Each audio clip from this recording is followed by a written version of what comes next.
بسم اللہ الرحمن الرحیم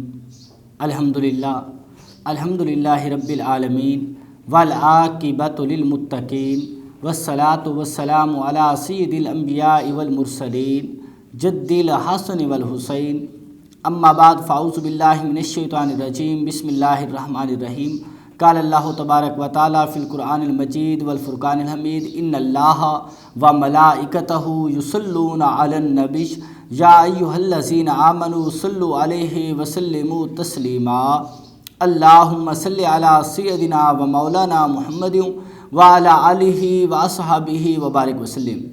ناظرین، آج میں نے جس موضوع پہ گفتگو کرنی ہے، جس شخصیت کا میں نے تذکرہ کرنا ہے، وہ اپنی مثال آپ ہیں۔ وہ شخصیت جن کو میرے مصطفیٰ نے، حضور جان رحمت نے دعا میں مانگا، وہ شخصیت تمام صحابہ کرام میرے مصطفیٰ کے مرید ہیں، لیکن وہ شخصیت ایسی ہیں کہ قربان جو حضور علیہ الصلوۃ والسلام کے مرید بھی ہیں، حضور علیہ الصلوۃ والسلام کی مراد بھی ہیں، یعنی حضرت سیدنا فاروق اعظم رضی اللہ تعالی عنہ کہ میرے مصطفیٰ نے آپ کو دعا میں مانگا، آپ حضور علیہ الصلوۃ والسلام کی مراد ہیں۔ اور قربان جو حضرت سیدنا فاروق اعظم رضی اللہ تعالی عنہ کے بارے میں میرے مصطفیٰ کا ارشاد ہے، حضور فرماتے ہیں کہ میرا عمر وہ ہے کہ جب عمر جاتا ہے شیطان بھی دیکھ کے راستہ چھوڑ دیتا ہے، شیطان بھی ڈر جاتا ہے، شیطان بھی بھاگ جاتا ہے، یعنی وہ جری انسان، وہ بہادر انسان حضرت سیدنا فاروق اعظم کہ اگر شیطان بھی راستے میں ہو جہاں سے آپ گزریں، شیطان وہ راستہ چھوڑ دیتا ہے، شیطان ڈر کے بھاگ جاتا ہے۔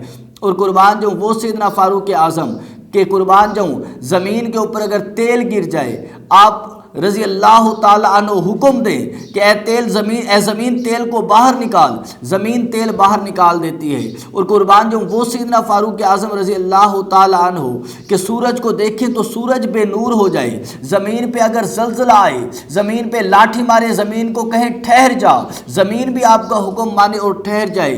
اتنے بہادر انسان اور اللہ تبارک و تعالیٰ کے اتنے ہی پیارے بندے حضرت سیدنا فاروق اعظم رضی اللہ تعالی عنہ قربان جو آپ کا دور اقدس ہے، آپ رضی اللہ تعالی عنہ وقت کے حاکم ہیں، وقت کے حکمران ہیں۔ غسان کا بادشاہ کعبۃ اللہ کے حج کے لیے آیا، اور جب کعبہ کا حج کرنے لگا، کعبۃ اللہ کا طواف کرنے لگا، تو اس نے بڑا لمبا جبہ پہنا ہوا تھا، اس کا جبہ جو تھا وہ کافی لمبا تھا۔ اس کے ساتھ ایک غریب آدمی بھی طواف کر رہا تھا، غریب آدمی بھی ساتھ ساتھ چل رہا تھا۔ آج کل تو بڑا پروٹوکول لیا جاتا ہے کہ یار وہاں پر کیسا پروٹوکول، اللہ کے گھر میں بھی پروٹوکول، آج کل مسجد نبوی میں پروٹوکول لیا جاتا ہے، اللہ کے بندوں وہاں پر کیسا پروٹوکول، وہ تو جھک جانے کا مقام ہے۔ آپ اللہ کے در حاضر ہو رہے ہیں، آپ رسول اللہ کے دروازے پر حاضر ہو رہے ہیں، وہ جھک جانے کا مقام ہے، وہ پروٹوکول کی جگہ نہیں ہے۔ یعنی ہر جگہ پہ پروٹوکول، ہم نے اپنا مزاج کیسا بنا لیا ہے، ہمارا مزاج کیسا ہو گیا ہے کہ جہاں جائیں گے پروٹوکول، ہر جگہ پروٹوکول۔ تو ہر جگہ پروٹوکول نہیں ہوتا، جب اللہ کے گھر میں جائیں، جب حضور علیہ الصلوۃ والسلام کے دربار اقدس میں حاضری دیں، مدینۃ الرسول میں حاضری دیں، تب عاجزی سے جھک جائیں، تب اپنی نگاہوں کو جھکا لیں، تب اپنے دل کو جھکا لیں۔ وہاں پر کوئی پروٹوکول نہیں ہونا چاہیے۔ قربان جو بادشاہ ہے، وقت کا بادشاہ ہے، کعبۃ اللہ کا طواف کر رہا ہے، ارد گرد اور لوگ بھی طواف کر رہے ہیں۔ طواف کرتے کرتے ایک غریب آدمی کا پاؤں اس کے جبہ پر آ گیا۔ جب غریب آدمی کا پاؤں اس کے جبہ پر آئے نا، بادشاہ تھا وقت کا، اسے غصہ آیا، اس نے غریب آدمی کو تھپڑ مار دیا۔ جیسے ہی غریب آدمی کو تھپڑ مارا، غریب آدمی حضرت سیدنا فاروق اعظم رضی اللہ تعالی عنہ کی بارگاہ میں حاضر ہوا۔ اب وقت کے حاکم تھے اور سارا قصہ سنایا، اپنا دعویٰ پیش کیا کہ فلاں بادشاہ ہے، اس نے مجھے کعبۃ اللہ کا طواف کرتے ہوئے تھپڑ مارا ہے۔ آپ نے بادشاہ کو طلب کر لیا، بادشاہ بھی دربار میں طلب ہو گیا۔ قربان جو ادھر سے غریب آدمی کا مقدمہ سنا، ادھر سے بادشاہ کی بات سنی۔ آپ نے بادشاہ کو فرمایا، بادشاہ تجھے کیا ضرورت تھی اتنا لمبا جبہ پہننے کی، تو نے اتنا جبہ لمبا کیوں پہنا تھا کہ اس کا پاؤں آتا؟ بادشاہ اپنی جسٹیفیکیشن دینے لگا، کہنے لگا۔ حضرت سیدنا فاروق اعظم نے فیصلہ سنایا، آپ نے فرمایا کہ اے بادشاہ تیرے لیے دو چیزیں ہیں، یا تو اس غریب آدمی کو راضی کر لے، اگر یہ غریب آدمی راضی ہو جاتا ہے پھر بھی ٹھیک ہے، اگر یہ راضی نہیں ہوتا، تجھے معاف نہیں کرتا، پھر کل اسی جگہ پر کعبۃ اللہ کے اسی کارنر میں، کعبۃ اللہ کے اسی کونے میں جہاں تو نے اسے تھپڑ مارا ہے، یہ غریب آدمی تجھے اسی طرح سے تھپڑ مارے گا۔ قربان جو کیسا عدل تھا، میرے مصطفیٰ کی تربیت تربیت دیکھیے، حضور علیہ السلام کی تربیت دیکھیے کہ آپ نے کیسا عدل و انصاف سکھایا۔ اور قربان جو میرے مصطفیٰ کے شاگرد، میرے مصطفیٰ کے غلام حضرت سیدنا فاروق اعظم کا عدل دیکھیے۔ کہا ہم یہ نہیں دیکھیں گے کہ تو وقت کا بادشاہ ہے، ہم اپنے مصطفیٰ کا نظام دیکھیں گے، ہم اسلام کو دیکھیں گے، ہم اسلام کو نافذ کریں گے، ہم یہ نہیں دیکھیں گے۔ قربان جو ناظرین ایمان کو تازہ کیجئے، وہ بادشاہ ساری رات غریب آدمی کی منتیں کرتا رہا، غریب آدمی کو مناتا رہا کہ تو مان جا، تو مان جا، لیکن قربان جو غریب آدمی نہ مانا، کہنے لگا اگر آج میں مان گیا تو تم بادشاہ، تم امیر لوگ ایسے ظلم و ستم کرتے رہو گے، عدل قائم نہیں ہونے دو گے۔ مجھے شکوہ ہے غریبوں سے بھی، ہم غریب بھی عدل و انصاف قائم ہونے نہیں دیتے۔ جو لوگ غریب ہیں وہ کسی چودھری کے کہنے پہ، کسی ایم این اے کے کہنے پہ، کسی ایم پی اے کے کہنے پہ ان کی باتوں میں آ جاتے ہیں، یا کچھ پیسے لے کر ہم مان جاتے ہیں، عدل و انصاف ہونے نہیں دیتے۔ اگر ہم عدل و انصاف ہونے دیں، ایک بار عدل و انصاف ہو جائے تو پھر یہ معاشرہ بالکل درست ہو جائے گا۔ جس معاشرے میں عدل و انصاف نہیں ہوتا وہ معاشرہ اچھے سے چل نہیں سکتا، اس معاشرے سے برائیاں ختم نہیں ہو سکتی۔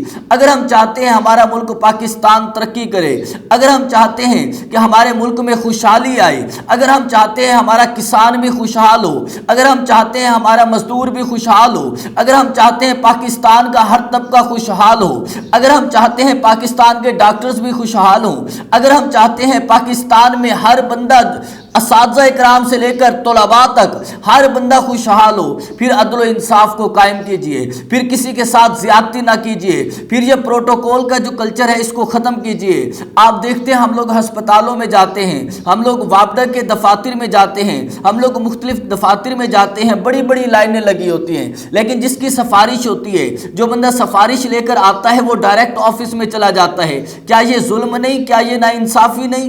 جب تک عدل قائم نہیں ہو سکتا تب تک پاکستان ترقی نہیں کر سکتا، جب تک عدل قائم نہیں ہو سکتا تب تک میرا ملک پاکستان خوشحال نہیں ہو سکتا۔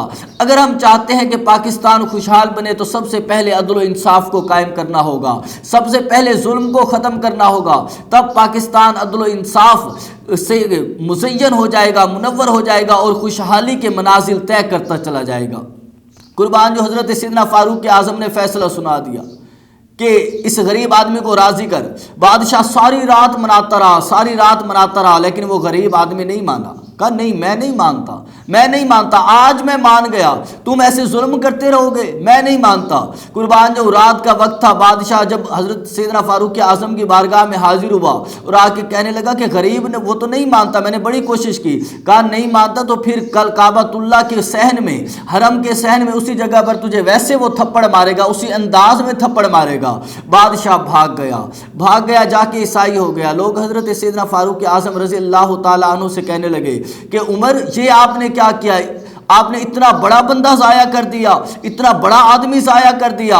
آپ فرمانے لگے میں نے کوئی بڑا آدمی ضائع نہیں کیا، میں نے مصطفیٰ کا دین ضائع ہونے سے بچا لیا، میں نے اپنے آقا کا دین ضائع ہونے سے بچا لیا، میں نے عدل و انصاف کو قائم کیا۔ جب عدل و انصاف قائم ہوگا تب قربان جو ترقی کے منازل بھی آپ طے کر سکتے ہیں، تب خوشحالی اور خوشحالی آ جائے گی، تب آپ کے لیے آسانیاں ہو جائیں گی۔ اگر عدل و انصاف نہیں ہے، ظلم کا نظام ہے، تو میرے بھائیو ظلم کا نظام کبھی نہیں چل سکتا۔ قربان جو کفر کا نظام چل سکتا ہے، بزرگ یہ فرما گئے کہ کفر کا نظام چل سکتا ہے لیکن ظلم کا نظام نہیں چل سکتا۔